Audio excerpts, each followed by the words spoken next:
I'll be talking about a particular circuit in the brain called the hippocampus, and it's targeted by many disorders. And so we rely on its circuit properties to try to understand, diagnose, and cure these disorders. So the brain is made up of different structures. One structure we're interested in is the hippocampus. It's sort of finger size. It looks like a finger. It's almost the dimensions of a finger. And it turns out that different parts of the hippocampus have different kinds of cells. And that provides an answer to the general question that motivates our lab.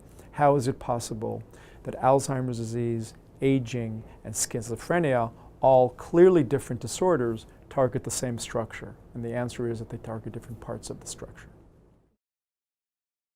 Well, it's interesting. What functional imaging could detect is too little metabolism or function or too much, and they're both abnormal. So you can have too much activation, too much metabolism. Schizophrenia is different than both aging and Alzheimer's in that we see what's called hypermetabolism, too much metabolism. And we think that's interesting because we think that accounts for why you have these psychotic symptoms associated with schizophrenia. In aging and in Alzheimer's disease, disorders that affect the aging hippocampal circuit, we see hypometabolism, so dysfunction.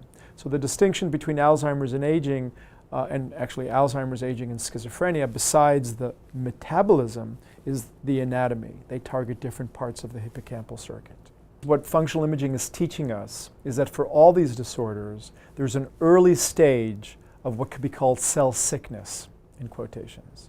And gradually over time, this progresses to cause cell death in the brain. And so I think it almost states the obvious to say that it's easier to treat these disorders when you intervene during the cell sickness stage and not during the cell death stage. So that's one aspect. The more interesting part to me is that by pinpointing regions that are linked to these different disorders, we begin to ask, what are the molecular mechanisms that account for that regional vulnerability? Once we have insight into that, and we do have for Alzheimer's, aging, and schizophrenia, we can then start designing interventions. And we've begun doing that. We just published a paper for cognitive aging. We're currently testing drugs that come out of this regional vulnerability project for schizophrenia, and we are now developing novel drugs for Alzheimer's disease.